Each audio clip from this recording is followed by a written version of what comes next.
very soft-spoken. I feel like soft-spoken is better because I'm using my phone.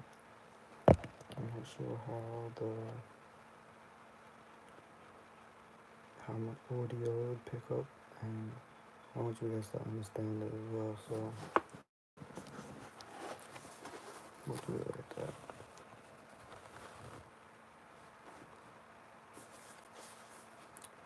Yeah, I'm pretty tired. Um,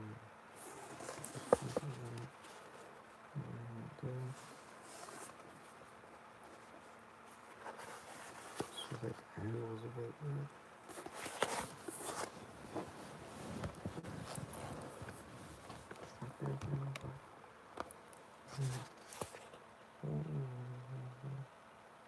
Yeah, it's okay.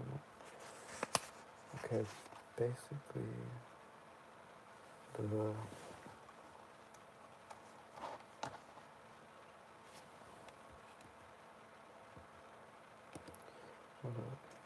basically the first 5 pages was the author, who is called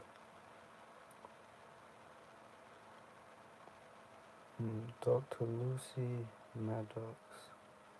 I'll try to speak softer, sorry. Yeah, so she just explains a bit about herself and her working and teaching experience. Yeah.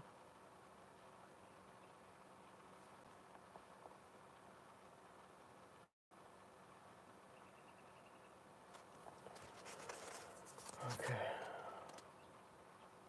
True, and she breaks down how the book is set up in a way where she goes through each month, so January through to December, and basically from her experience as a psychologist, and she wants to give us advice, and she put it into months because she finds that even though all the advice applies, that every month is different, and therefore I'm thinking, does it make sense to start in April now, or to read January? Let me just take a look at what it says.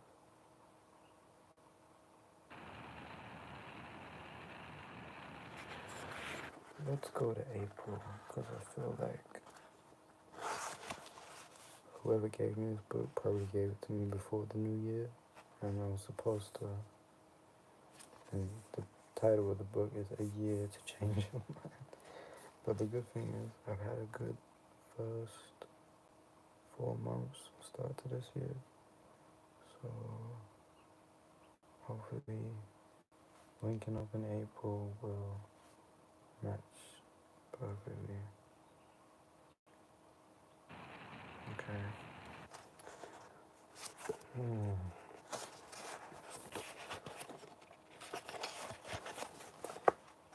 though, I think I'm gonna read it like this.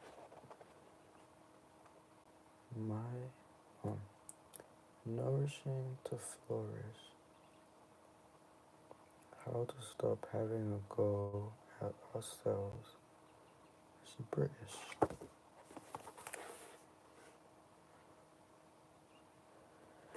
Yeah, so for those who aren't British, having a go at yourself means to like be mad at yourself.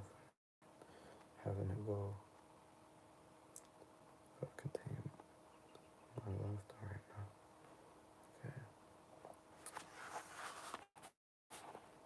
My mom has a cherry tree in her garden which goes for it at this time of year. Its pink blossoms seeming to appear out of nowhere. Winter is forgotten and spring is on the way. Flowering tulips, new growth, birds singing in the morning.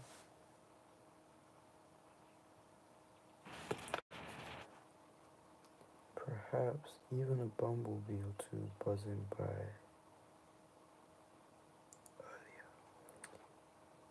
April, we realize that things have been changing all along. The seasons have been shifting under the cover of winter, and now it's suddenly obvious that things are not the same.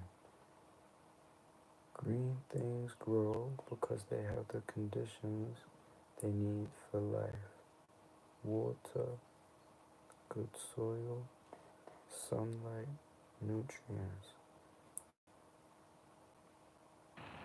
These things provide the optimum environment for plants to flourish. Without the essential elements they need, they dwindle. This sense,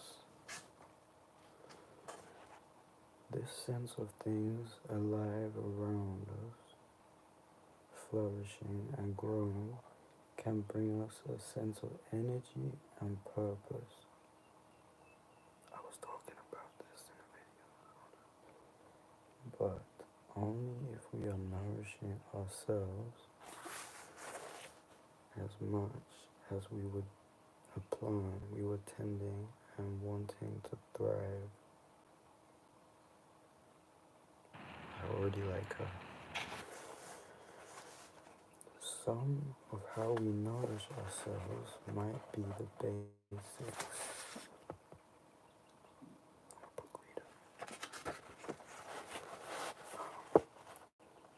Sleep, eating well, doing exercise. Some of how we nourish ourselves might be in what we choose to make the time for: creative pursuits, simple pleasures, a moment of stillness. And some of how we nourish ourselves might be in how we choose to speak to ourselves. How we speak to ourselves is important. We do it every day, for most of the day.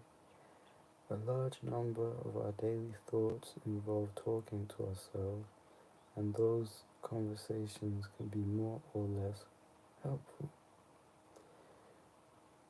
They can help us to move forward, or they can end up holding us back.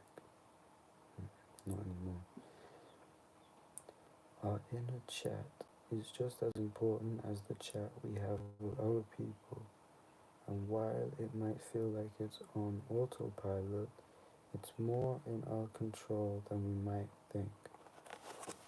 Disclaimer: I just speak out loud to myself and have that conversation or pretend to be an interview or something.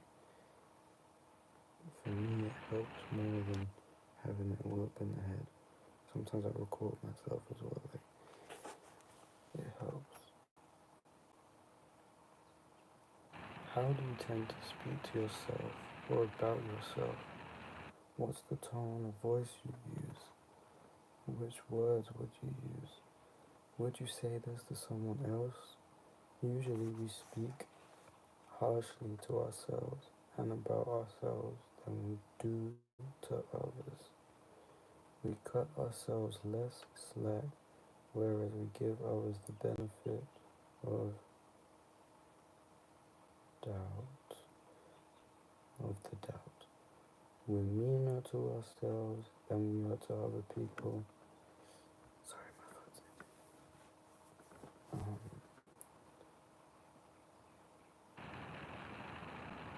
and often this becomes so automatic that we don't even notice.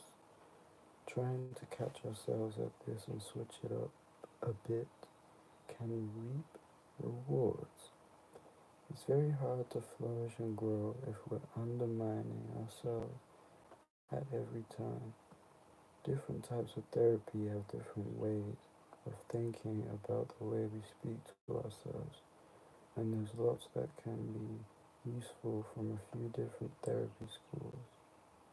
Whichever theory we are drawing on, though, a helpful first step is to become aware of how we're addressing ourselves.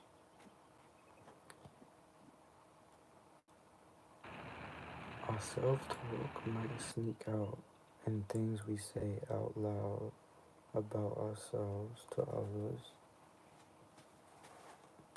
Oh, I'm so stupid, or oh, I'm so bad at this, are some unkind examples. Or things we say out loud to ourselves, especially when things aren't going to plan. Oh, come on, Lucy, don't be so silly. There's another, less kind one, for instance. We can't always trace things back to. We can't always trace things back to a source.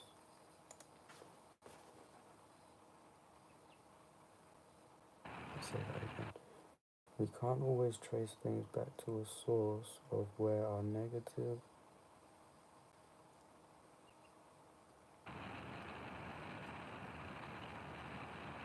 Sorry. Our negative self-talk comes from, and it might not just be one source either. This doesn't matter. It's not always necessary to know where a thinking pattern comes from in order to shift things. But sometimes it's clear that what we say to ourselves in our heads is something we've learned elsewhere. Very true. This could be from our upbringing, our social environment, or from some previous experience.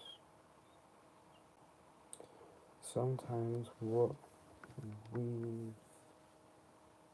learned early on can outgrow its usefulness. Those thoughts might have protected us at one point, but they can inhibit us in other situations. If we grew up hearing criticism from others, we might have learned to get in there first. It doesn't mean it's always going to be useful to do this. Although it's tempting to think that criticizing ourselves means we avoid making mistakes or that it makes us perform better, it often makes us less certain of ourselves and doesn't necessarily improve our performance. It definitely can make us less likely to enjoy ourselves, though. I'm not suggesting that we all go through life thinking we are amazing all the time and never acknowledging our shortcomings, but I don't think I've ever met anyone whose inner monologue is constantly telling them that they are amazing. We're much more likely to have an overly critical inner voice, and this really doesn't help anyone. So, muito bom. I like this a lot.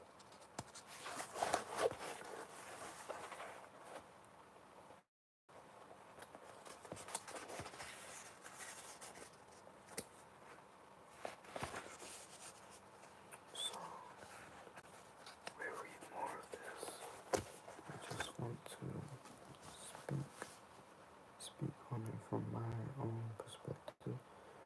So this is something I love about my life. We're just gonna focus on this year. Is it's like the book, for example. I've had the book since the beginning of this year, and I only picked it up like 2 days ago and read 5 pages. And because I have evolved this year already, hearing what she's talking about is like I relate, but I've trained my mind where I'm almost the person who's telling myself I'm amazing all the time. Obviously, that's not the case. I think you can only be good by having a bit of a, not even negative, but just being like, if I'm in bed in the morning and I've been in bed for too long and I haven't done anything, it doesn't really get there anymore to that point. But I mean, it would be approaching that point, and then I'm like, not even self-negative talk. In fact, that's what I mean. I got to a point where I just think of something positive. So I'm like, oh, let me go downstairs, have a coffee, go and water my avocado plant. Like, that's where I'm at now. Like, I just have positive reasons and I put things in place so that I don't have these negative self-talk or thoughts. Do I have negative thoughts? Yes, they come and go.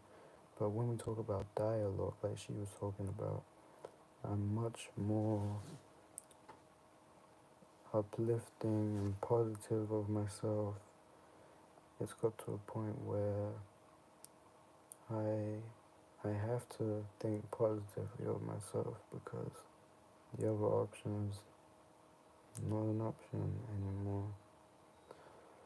And yeah, so we'll continue reading this book. I'll read this book to you guys. It can be something that we share. I can't promise to, well, I could always reread pages if I read on my own, so it's not a big deal. But yeah, I think it's a cool book. Shout out to my sister. I'm pretty sure my sister got me this book. Yeah, and yeah, I guess we can talk more, give my own opinions as the book goes on. But like I say, I just love that we also skipped to April since it's April, and it's like exactly kind of on a topic, or at least yeah, a topic where I've already evolved and I'm still evolving. So it's like to hear it and feel how I feel and then analyze but continue moving forward with this information as like a confirmation and etc. etc. Anyways guys, this one's not too long, this video. I plan on filming a lot of content though, so there'll be more to come. As I said in the last video too, like, yeah, give me feedback, let me know if you guys like the soft spoken voice, if you guys like whispers. I said that really weird. If you guys like whispering rambles, if you guys like whispering, I can mix it up a bit or do a video with whispering.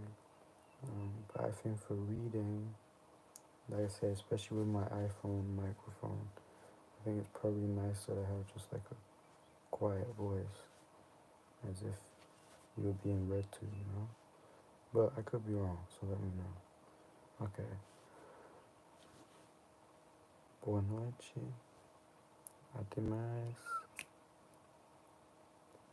See ya.